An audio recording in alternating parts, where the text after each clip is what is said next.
At a time when women were expected to be meek and submissive, they decided to show the world that women can fight to defend the country. On Women's Month, we pay tribute to the Filipina warriors who risked their lives for freedom.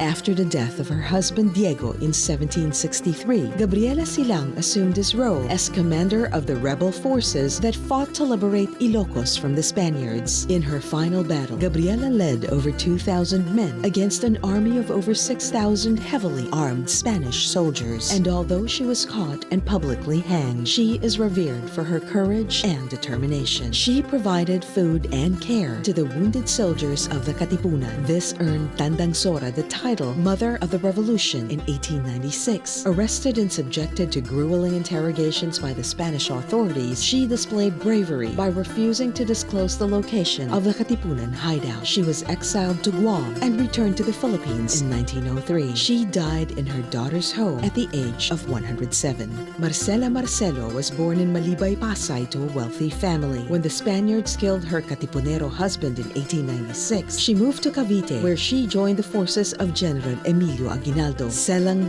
rose through the ranks and was given the title Generala in 1897. As she stood commanding her men in the Battle of Pasong Santol, she was fatally hit by a bullet to her forehead. Trinidad Texon was the first ever Filipino woman to undergo the Sandugo, signing her oath with her own blood. She fought the Battle of Biak na Bato, where she, together with her husband, guarded the entry into the fort and successfully prevented an attack. This earned her the title Mother of Biak na Bato. Texon also aided wounded revolutionaries and continued to fight for the country's freedom until the American colonization. She died at the Philippine General Hospital at the age of 79. Known as the Visayan Joan of Arc, Teresa Macbanoa was an experienced horse rider and marksman. She was the first and only woman to lead the troops in the Visayas during the Revolution. She also joined the guerrilla forces during the American occupation and continued to fight for freedom until the Japanese invasion. She quietly passed away in 1947. The Filipina warrior, a source of inspiration and strength for the women of today. A Women's Month tribute from GMA Life TV.